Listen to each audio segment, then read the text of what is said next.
Hey, Otters, I'm going to grab one of the new lambs, and we're going to feed it some milk.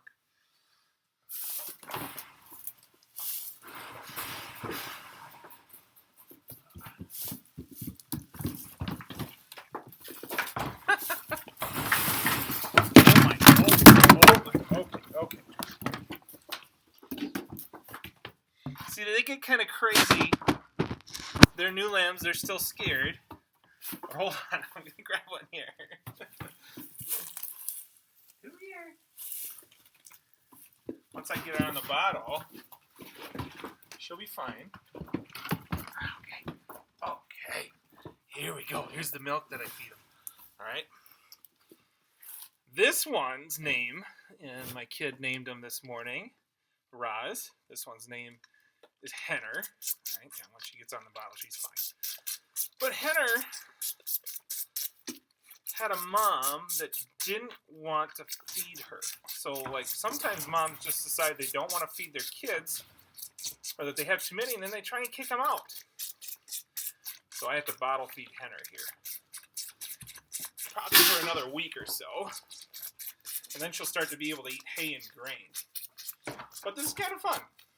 It's a new little thing. She just goes to town on this. So we just got these 3 lambs this weekend. And I am bringing up these lambs because I'm going to use them in our all block lesson today, which I will get to so you can kind of see what happens here. All right. Yeah, going to town. So much fun.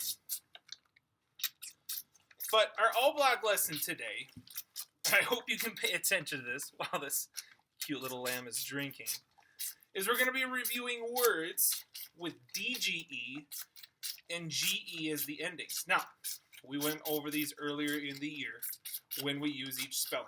Now, DGE or GE, we always focus on the letter that comes just before the sound, right?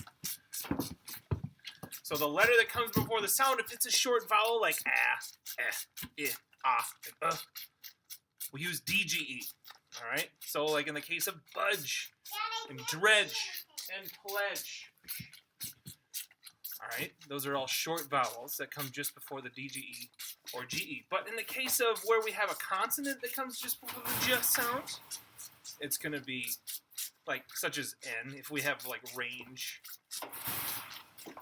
or charge or verge. You have a consonant right before the just sound, so we just use GE. All right, we're almost done here.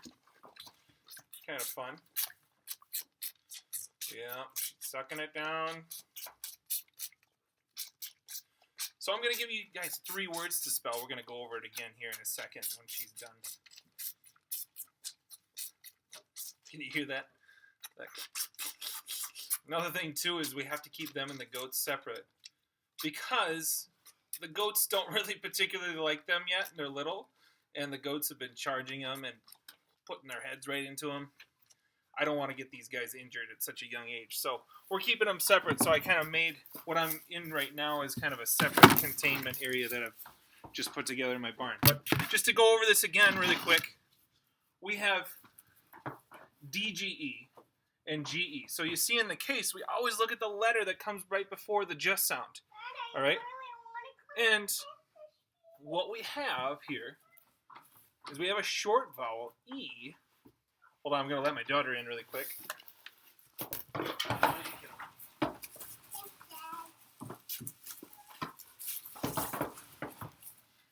And we have GE here. And look what we have just before the GE. We have an N, which is a consonant, so we use GE. So in this case, we have a short vowel. E in this case makes the S sound, so it's a short vowel. So in the case of pledge, we use DGE. All right? So 3 words that I want you guys to spell this week are edge. Mr. Zach was on the edge of insanity when his kid wanted to come in and be a part of his video and kept on complaining. All right? The second word is judged. All right, she felt judged after she presented in front of the class and didn't do such a good job.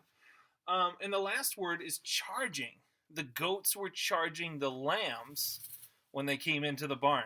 All right, those 3 words: edge, judged, and charging. See if you can figure out whether you use GE or DGE with those words, all right?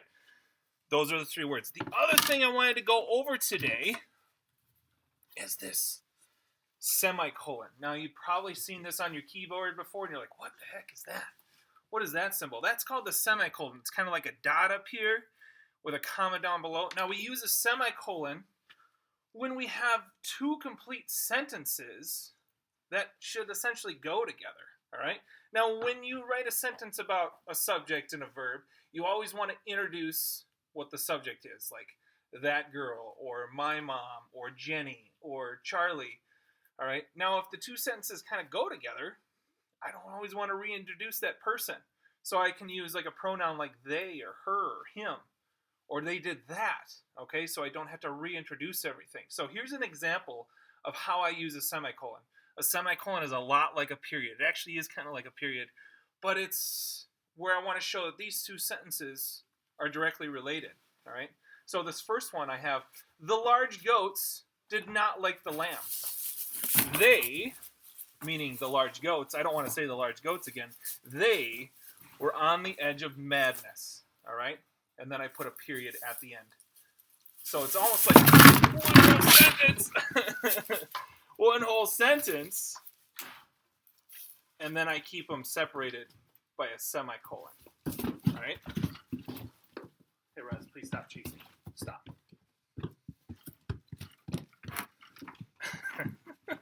The second sentence I want you guys to go over is where I use a semicolon here. Hold on, I gotta redo this here. Because it kind of got smudged by the lambs. Alright. 1 second. The 3 lambs were young.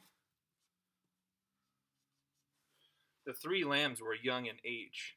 And there you see my semicolon right here. They would not budge unless they were given milk. And then I put my period.